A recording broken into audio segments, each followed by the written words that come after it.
نن چې موږ دا کم قبر تیار کړی دی کنه یاد ساتئ دا نن موږ د یو نوجوان قبر تیار کړی دی او دا څو نوجوانو چې په خپل ځوانۍ باندې به ناز کول او خلکو به ویل چې ځواني دې وي او د دې غونتې وي د چا په سوچ کې هم نه وه د چا په سوچ کې هم نه و چې دا به سبا مري خو لیکن نن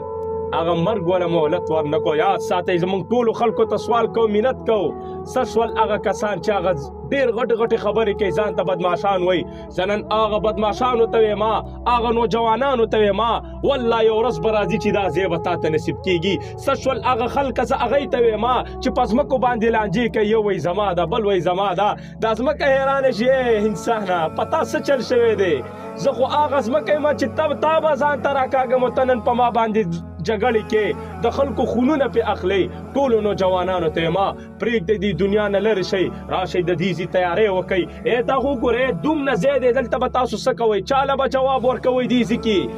کې به جواب چاله ورکوئ یاد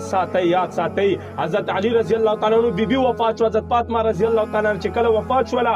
نو داسې حالات جوړ شو چې حضرت ابو ذر رضی الله تعالی عنہ چې کوم دی هغه قبر ته مخاطب شو ته وایي یا قبر اتدري من التي جئنا بها اليك ای قبر ته نن ډېر خوشحاله ځکه تعالی موږ نن څوک راوړي پته ته شته دی هذه بنت محمد صلی الله علیه و وسلم د نبي علیه الصلاة والسلام لور هم دله راوړې ده ته به نن ډېر خوشحاله یې داسې کس به تعالی نه راغلي تا ته پته شته دی قبر تعالی نه موږ څوک راوړي دي هذه زوجة العلي المرتضى رضی الله تعالی عنهم د علي رضی الله تعالی عنہ چې کوم دی د هغې بیبي هم دلته راوړې ده قبر ته به نن ډېر خوشحاله تعالی نن موږ څوک راوړي دي هذه ام الحسن الحسین رضی الله تعالی عنهما د حسن حسین رضی الله تعالی عنهما مور هم درته راوړې ده یا ساتئ قبر یو اواز کوي غیبانه اواز راځي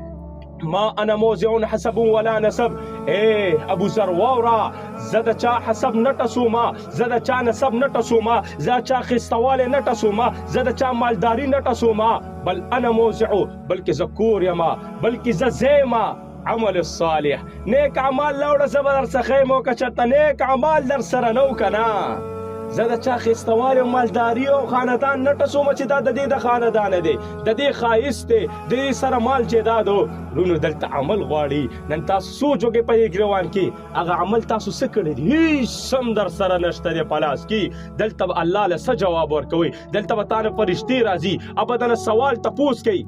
څوک نشته دی چې د هغې جواب به ورکړي نشته تاسو څه جواب ولې چې تاسو دنیا ته مخه کړی او دا ځای مهر کړی دی ډېر عاجزانه درخواست درته کوم منت درته کوم سوال درته کوم بس دی دا دنیا پرېږدئ د دې آخرت دپاره تیاری وکئ د دې کور دپاره تیاری وکئ تا ته څوک واسکټ نه پرېږدي تا ته څوک جامه نه پرېږدي تا ته څوک ښایسته څپلۍ نه پرېږدي یو کفن به درته پرېږدي او دې ځي ته به راځي خالي لاس